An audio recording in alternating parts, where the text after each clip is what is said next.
O tema em foco é a geologia e o método científico.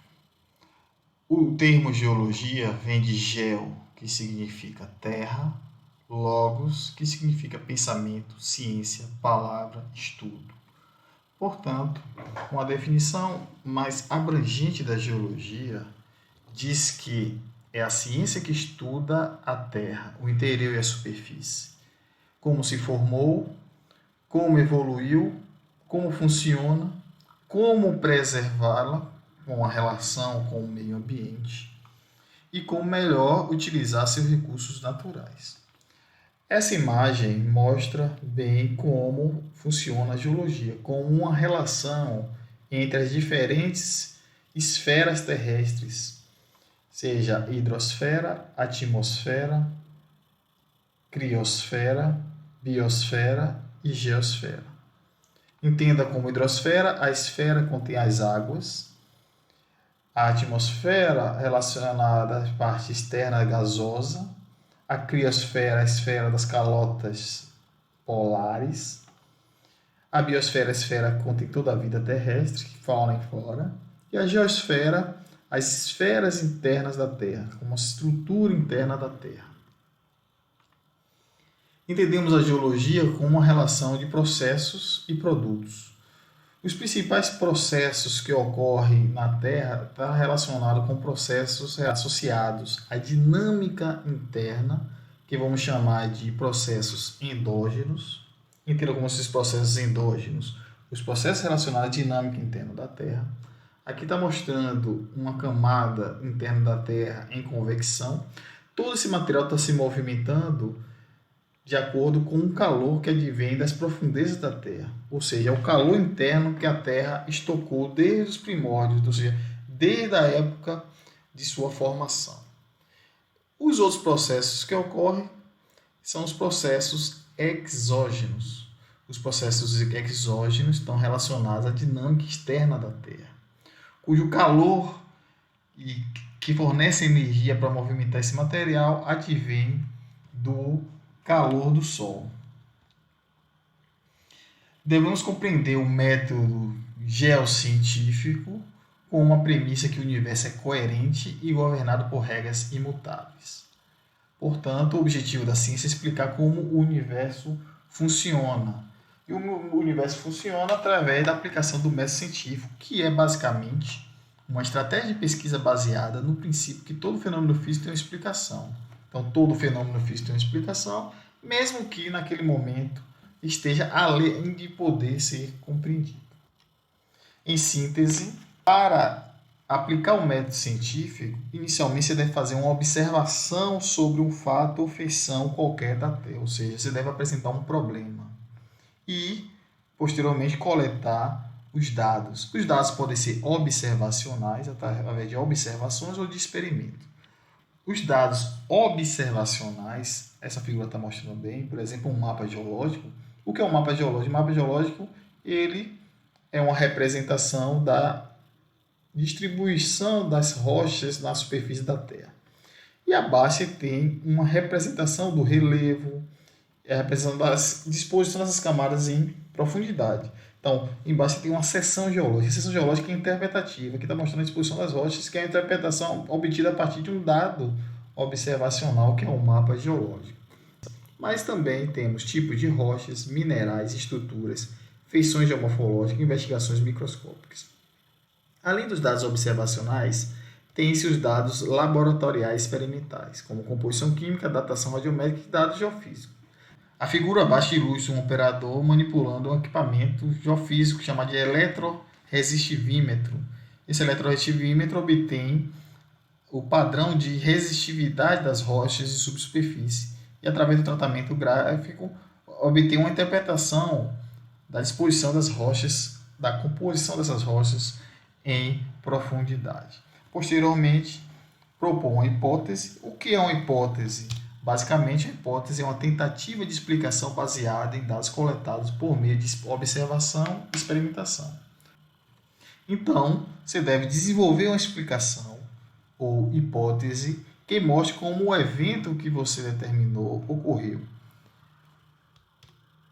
Uma hipótese, quando é confirmada por outros cientistas, obtém credibilidade e ele pode ir avançando nesse fluxograma.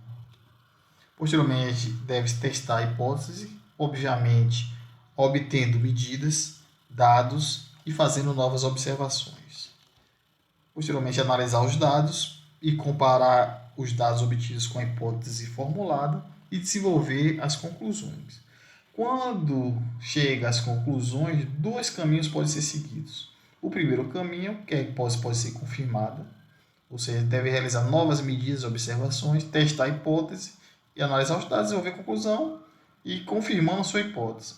A hipótese também pode ser descartada. Quando a hipótese é descartada, você deve, obviamente, eliminar essa hipótese e propor uma nova hipótese. E aí passar por novas fases do método geocientífico. Portanto, o processo científico é uma contínua descoberta e compartilhamento de evidências para confirmar, descartar ou revisar hipóteses, teorias e modelos. Vale destacar que hipóteses e teorias são constantemente aprimoradas pela comunidade científica internacional através de encontros científicos promovidos por associações profissionais, publicações em revistas científicas, etc. Outra coisa importante é que a anexação e acumulação de conhecimentos é saudável e imprescindível ao conhecimento científico. É muito importante nas etapas do método científico se atentar ao código de ética, pois conhecimentos anteriores publicados devem ser sempre mencionados nos trabalhos publicados ou internos e que os dados não podem ser falsificados. E os conhecimentos devem ser repassados para a comunidade científica a fim de passar por todas as etapas do método geocientífico. Mas afinal, quem foi o primeiro a aplicar o método geocientífico? O primeiro a aplicar o método geocientífico nos estudos geológicos foi James Hutton. James Hutton foi um médico, geólogo, químico e naturalista escocês. Ele é muito conhecido por ser pioneiro na interpretação dos processos geológicos e considerado como o pai da geologia moderna. Ou seja, o método científico foi determinado a partir do século XVIII. James Hutton foi importante porque ele era contrário às ideias anteriores sobre o tempo e suas conclusões eram baseadas em observações. Quando James Hutton postulava suas ideias a partir daquilo que ele via e não do que a igreja impunha, ele estava fazendo inferências de suas observações. Inferências são hipóteses e hipóteses são testáveis. Quando inferiu, elaborou hipótese e testou a hipótese, James Hutton estava aplicando o método geocientífico. Ao aplicar o método geocientífico, James Hutton reuniu evidências e propôs uma hipótese chamada de gradualismo. Essa hipótese foi postulada a partir das observações que ele observava nas rochas. Ele afirmava que tudo mudava lentamente em um ciclo contínuo e repetitivo. O termo uniformitarismo só foi cunhado em 1832 a partir de Charles Lyell, o presente e a chave do passado. Ou seja, o mesmo processo geológico que ocorre hoje, atual, na Terra, ocorreu também no passado geológico.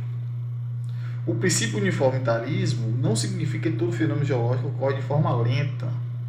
As leis naturais não se modificam, mas as taxas e intensidades dos processos podem se modificar. Portanto, a teoria do uniformitarismo associada às leis naturais da física e da química consiste na base para as teorias geológicas. Como James Hutton raciocinou sobre o tempo profundo? Ele estudou a partir desse afloramento localizado em Scarpoint, na Escócia, onde ele investigou as estruturas que existiam nessas rochas, principalmente uma estrutura chamada de discordância, que está sendo desenhada aí na figura. Por que isso aqui é uma discordância?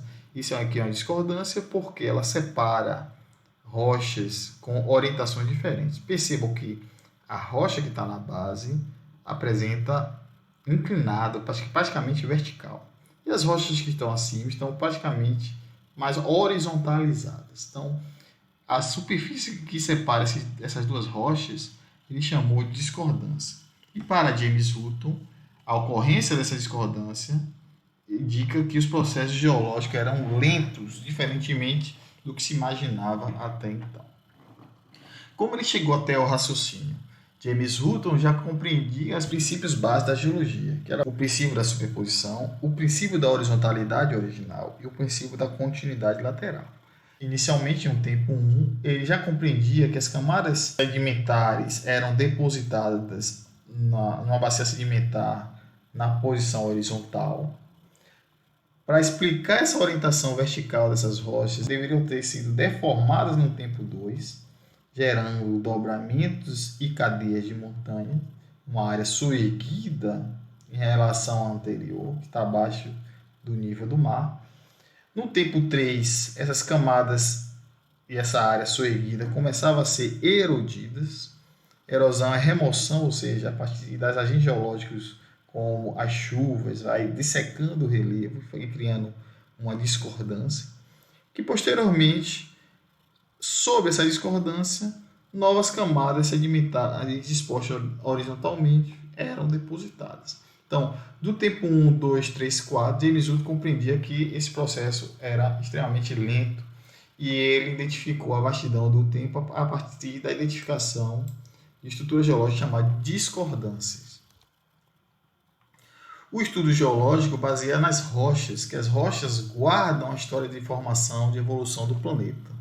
As rochas possibilitam ao geólogo, através de seu estudo, compreender o funcionamento processos internos e externos, que a gente falou de processos internos endógenos e processos externos exógenos do planeta. O estudo geológico se baseia no que a gente chama de registro. O que é o registro geológico? O registro geológico é a informação preservada nas rochas originadas em vários tempos da longa história da Terra. Aqui está mostrando a grande sucessão de camadas horizontais do Grand Canyon do Arizona. Isso aqui é um registro. Por quê? Hoje sabemos que na base daqui do Rio Colorado, na sua base existem rochas metamórficas que têm idade de 1,7 a 2 bilhões de anos. Enquanto aqui no topo você tem rochas que têm 250 milhões de anos. E esses processos ocorreram certamente de maneira muito lenta, só para ter ideia do que é o tempo profundo, ou seja, você tem uma diferença muito grande temporal das rochas que estão na base para as rochas que estão no topo. Então, como é que se sabe isso? Através do registro e informações que existem nessas rochas. Essas rochas têm fósseis, têm estruturas geológicas que indicam que os processos que ocorreram foram um ciclo lento e repetitivo, como James Hutton imaginava. Aqui você tem outra estrutura geológica, outro registro, que é uma cratera. Essa cratera, que é a cratera do meteoro na região de Arizona, nos Estados Unidos, ocorreu há cerca de 50 mil anos. Em relação ao processo anterior, é um processo extremamente rápido. Ele ocorreu através de um impacto de um meteorito, talvez pesando 300 mil toneladas, que criou uma cratera de 1 quilômetro de diâmetro em apenas alguns segundos. E outras investigações são microscópicas, como um arranjo de minerais em uma lâmina, feições de 0,1 milímetros, pode fornecer informações importantes sobre a história de muitas rochas. Fazendo uma breve viagem sobre o tempo geológico, percebemos que a história geológica da Terra funcionou como uma fita temporal de 4,6 bilhões de anos, que consiste na origem do planeta Terra e demais planetas do Sistema Solar, e passando por uma série de eventos que ocorreram, que são bem marcados na história geológica da Terra a partir dos registros que existem nas rochas. O registro é importante para o geólogo compreender os eventos que ocorreram no passado remoto da Terra. Quais eventos são esses? 4,51 bilhões de anos teve a origem da Lua, 4,47 rochas lunares mais antigas, 4 bilhões de anos teve as rochas continentais mais antigas, 3,8 evidência de erosão pela água, 3,5 registro do campo magnético e fósseis das bactérias primitivas, 2,7 início da ascensão do oxigênio atmosférico, 2,5 principal fase de formação continental concluída, então os primeiros continentes ocorreram aqui em 2,5, e a partir de 542 milhões de anos teve a explosão da vida cambriana com eventos de extinção em massa, com a presença de uma série de animais terrestres mais antigos. As primeiras plantas surgiram há 125 milhões de anos atrás, os primeiros hominídeos há 5 milhões de anos. e o primeiro aparecimento da nossa espécie, os Homo sapiens, há 200 mil anos atrás. Em síntese, os processos geológicos ocorrem em uma extraordinária variabilidade de escalas, tanto no espaço quanto no tempo. Afinal, qual a grande diferença entre a geologia e as outras ciências naturais? A principal diferença é o tempo. Ou seja, sob a ótica da geologia, quase nada acontece durante o tempo da vida humana. Alguns exemplos: a idade estimada da Terra, que é 4,5 bilhões de anos atrás. As rochas mais antigas da Terra são 4 bilhões de anos. Percebam que, sob a ótica da geologia, quase nada acontece durante o tempo da vida humana. São tempos muito longos, ou seja, tempo profundo, como James Hutton pregava. O desenvolvimento das primeiras células vivas, 3,8 bilhões de anos. A origem do homem, poucos milhões de anos. Ou seja, o homem é insignificante na história geológica da Terra. E outros fenômenos, como os continentes podem se movimentar, as cadeias de montanhas se elevam durante milhões de anos, os terremotos podem romper a superfície da costa em segundos, ou seja, através de esforços acumulados durante as décadas devido ao processo geológico com milhões de anos. O vulcanismo e a ação dos ventos e rios sobre a superfície da Terra são fenômenos que, desde a conformação da costa, atuaram sobre os continentes. Em relação às ciências naturais, as propriedades físicas são conhecidas e rigorosamente controladas, como esse experimento do pêndulo simples, cuja propriedade física é bem conhecida como a gravidade. A geologia, como explicar essa feição na foto?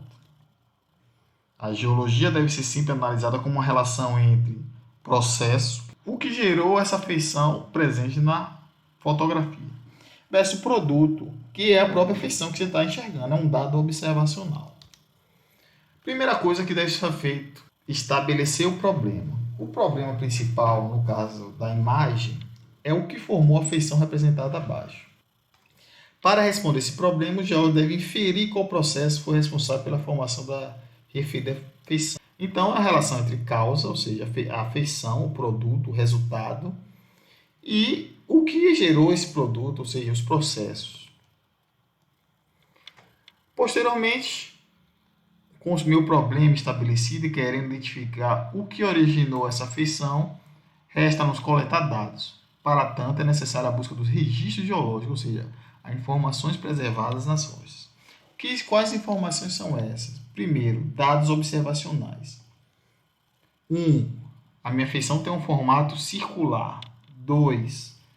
Minha feição tem uma estrutura dômica. Perceba que as camadas estão ligeiramente inclinadas nos lados, gerando uma estrutura meio abaulada, que a gente chama de estrutura dômica. Existem também inúmeras falhas geológicas, que estão representadas aqui pelas bordas inclinadas. O terceiro passo, segundo o método científico, é estabelecer as hipóteses, ou seja, uma tentativa de explicação como esse fenômeno ocorreu. Então, podemos estabelecer duas hipóteses com base nos dados obtidos. Primeira hipótese, pelo formato circular, uma das hipóteses pode ser impacto de meteorito. E uma outra segunda hipótese pode ser um domo salino gerado pela subida de um sal. O sal é mais leve que as rochas que estão acima dela, logo vai gerar uma ascensão, gerando uma estrutura dômica. E posteriormente, essa estrutura dômica pode ser erodidas e gerando essas depressões. Então você tem duas hipóteses, não necessariamente você tem que elaborar duas hipóteses, pode elaborar quantas hipóteses forem necessárias. Quanto mais hipóteses você conseguir obter, melhor. Melhor porque uma dessas hipóteses pode ser refutada enquanto a outra vai ganhar mais credibilidade ainda. Posteriormente, testar a hipótese. Como é que se testa a hipótese? Obter novos dados, novas medidas, novas observações. Indo a campo e observando os minerais que existem, verificou uma variedade de quartzo de alta temperatura e pressão, como a stishovita. Essa variedade do quartzo, ela se cristaliza nas proximidades da cratera e indica condições de metamorfismo e de impacto. Então, a presença dessa stishovita descarta a hipótese 2 e corrobora com a hipótese 1, porque é um tipo de mineral de alta temperatura e pressão que ocorre justamente em condições de impacto de meteoritos. Logo, a hipótese 1 ela segue, enquanto a hipótese 2 é rejeitada. Isso é muito comum no método científico. Próximo passo, divulgar, ou seja, anexar e acumular conhecimentos é saudável e imprescindível ao conhecimento geocientífico. Próximo passo é publicar. E esse estudo foi realmente publicado. Aqui está mostrando um artigo original, né, que mostra a teoria do impacto confirmada nessa região do Utah.